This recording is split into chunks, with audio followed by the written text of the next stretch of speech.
সন্তানের নামে একটি হাসপাতাল অনুমোদন করিয়েছেন। আমরা যতটুকু জানি অধ্যক্ষ মতিউর রহমান সাহেব চেয়েছিলেন আমাদের একটি হাসপাতাল পতিত অবস্থায় পড়ে আছে, এই হাসপাতালের জায়গাটাকে ট্রান্সফার করার জন্য, কিন্তু জমির দাম বাড়ানোর জন্য সাইদ সাহেব এই হাসপাতালটিকে নিয়ে গেছেন ওনার বাড়ির কাছে। ওনার জমির দাম বাড়াইতে হবে। শুধু তাই নয়, পরাণগঞ্জে একটি কলেজ আছে, যে কলেজটি আপনারা করেছেন, তাই না? আপনারা সকলে অর্থ দিয়ে করেছেন। এই কলেজটি নিয়ে যখন কাজ শুরু হলো, সাইদ সাহেব তখন শীতদাতার বাড়ির কাছে আরেকটি কলেজ করছে তার লাভের জন্য, ঠিক কিনা? এই কাজগুলো যদি করে থাকে তাহলে কি করে আপনাদের কাছে আজকে আসতে পারে? আরেকটি জিনিস খেয়াল করছি, যে মসজিদে যাচ্ছে, যে সবাই যাচ্ছে, যে মন্দিরে যাচ্ছে, সকল জায়গায় যায় 1,50,000 টাকা বলতেছে দিব দিব দিব। বন্ধুরা, আপনাদেরকে আমি অনুরোধ করছি, সাইদ সাহেবের টাকা কিন্তু তার গাছ নাই টাকা, তার জন্মগত টাকা না, তার পিতার সম্পদের টাকা না, সেই টাকা অল্প কিছুদিনই উপার্জন হয়েছে, সেই টাকা কিন্তু আপনারই হক। উনি কিন্তু ওয়াদা দিয়ে যায় যে 50,000 দিব, পরে কিন্তু দেয় না, এরকম অনেক প্রমাণ আছে।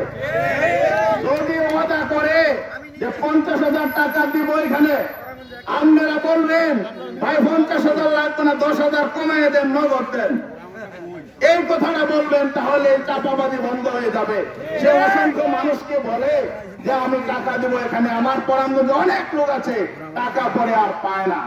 আমাদের আরেকজন চাচা, জাহাঙ্গীর চাচা, এই চরের কথা বলে, উনি বলে যে আমাদের আশরাফ চাচা ময়মনসিংহ মহানগরের ভোটার, উনি এখান থেকে গাবড়াদায় ভোটার হয়েছে, এই কথাটা উনি বারবার বলে। আমি যদি চাচারে জিজ্ঞাসা করি, চাচা আপনিও তো ময়মনসিংহ মহানগরের ভোটার, আপনি কি করে এই সত্য ইউনিয়নে আইলেন, কি লোভে, কি কারণে আপনি এখানে কেন ভোটার হয়েছেন? এইটার কিন্তু জবাব চাচার কাছে নাই। আমি দেখেছি ঘাগড়া ইউনিয়নের চাচার বাড়ি আছে আমাদের আশরাফ চাচার, ঈশ্বরদা ইউনিয়নে কিন্তু আমাদের জাহাঙ্গীর চেয়ারম্যানের কোনো বাড়ি পর্যন্ত নাই। কথাটা কি বলছি বুঝছেন? তাহলে আমাদের খেয়াল রাখতে হবে, আমাদেরকে যারা, আমাদের জাহাঙ্গীর চাচা আমাদের সাথে আমাদেরকে শিখিয়েছে, সাইদ ভাই যদি আমরা বলতাম, জাহাঙ্গীর চাচা আমাদেরকে বলতো সাইদ রে সাইদ ভাই ডাকা যাবে না, কি ডাকতে হবে? ওই পুট্টা সাইদ ডাকতে হবে। এই কথাগুলো আমাদেরকে বলতো। আমাদের শীতকাল জোড়া খুন হয়েছে, আমরা যখন বললাম যে চেয়ারম্যান সাহেব খুনের সাথে জড়িত কিনা, আমরা দেখি নাই, জানি নাই, বলার দরকার নাই, বলে ছিল, তোরা বল সাইদের ফাঁসি চাই, এরকম করে মানববন্ধন আমাদেরকে দেয়া করাইছে। আজকে সাইদ ভাই কিন্তু ঠিকই জানে যে লোকটা আমার ফাঁসি চাইছে, যে লোকটা আমার ফুটটা সাইদটা হয়েছে, এই লোকটা আমার কাছে এসেছে, এতে করে আমার সাবধান থাকতে হবে। যার জন্য এই লোকের নিয়ে কিন্তু শহরের কোন ইউনিয়নে আর আসে না, এখন আসে না, কারণ তাকে নিয়ে যাওয়ার পরে তার অবস্থা আরো নাজুক হয়ে গেছে। এই কারণে এখন তাকে নিয়ে যায় অন্য এলাকায়।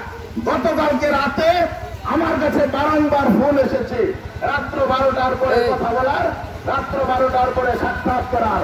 আমি চাচাকে বলে দিয়েছি, চাচা যেভাবে ইঙ্গিত দিচ্ছেন আর যেভাবে কথা বলছেন, আমি দলের চেয়ারম্যানের ছেলে, আমি একটি কলেজের রেক্টর, আমি কোকাকোলার মতো কোম্পানির এক্সিকিউটিভ ইঞ্জিনিয়ার, আমি সদর উপজেলা স্বেচ্ছাসেবক লীগের সভাপতি, আমি একটি কলেজের প্রিন্সিপাল, আমাকে এগুলো দিয়ে লাভ হবে না। সাহেবের সন্তান, আমরা ভালো মানুষের পক্ষে এসেছি, আশরাফ চাচার পক্ষে কথা বলার পর আমি এখন পর্যন্ত কোন ইউনিয়নে শুনি নাই যে আশরাফ চাচা চাকরি দিবে বলে টাকা নিয়েছে।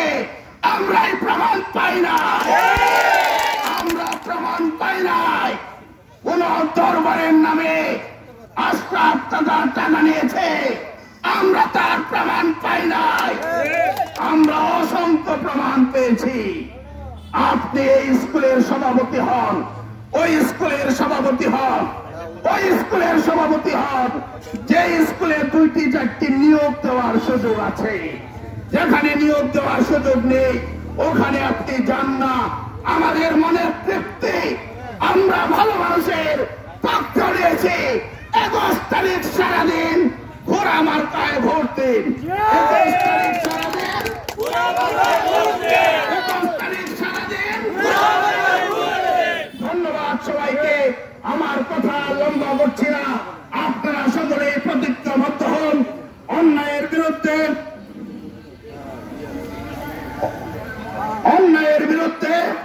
আমরা যদি ঘোড়া প্রতীকে ভোট দেই, এটি হলো অন্যায়ের বিরুদ্ধাচরণ করা। আজকে আমি যদি খেয়াল করি, এই পরাঙ্গন সিপ্তা ইউনিয়ন থেকে শুরু করে বিভিন্ন ইউনিয়নে আমার জানা, আজকে শাহিদ সাহেব যে বাড়িটিতে থাকেন সিপ্তা ইউনিয়নে আমার একজন ছাত্র, মুক্তি বিদ্যাপীঠ উচ্চ বিদ্যালয়ের ছাত্র প্রান্ত ঘোষ, আপনারা খোঁজ নিয়ে দেখবেন পুলিশে চাকরি হয়েছে প্রান্ত ঘোষের।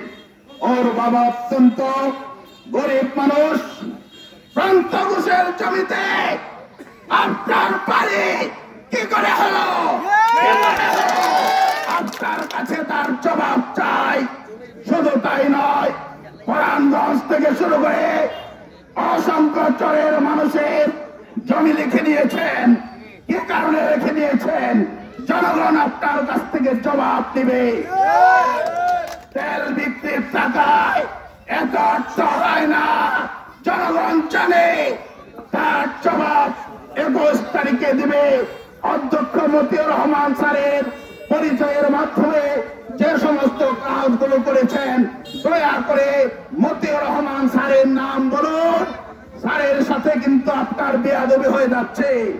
যে কলেজ, যে হাসপাতাল, যে রাস্তা আপনাকে মতিউর রহমান স্যারে দিয়েছে, আপনি নির্দ্বিধায় সেখানে স্বীকার করুন এই হাসপাতালটি মতিউর রহমান স্যার করেছে। আপনি কত বড় চালাক, কত বড় টেলন, আপনি মতিউর রহমান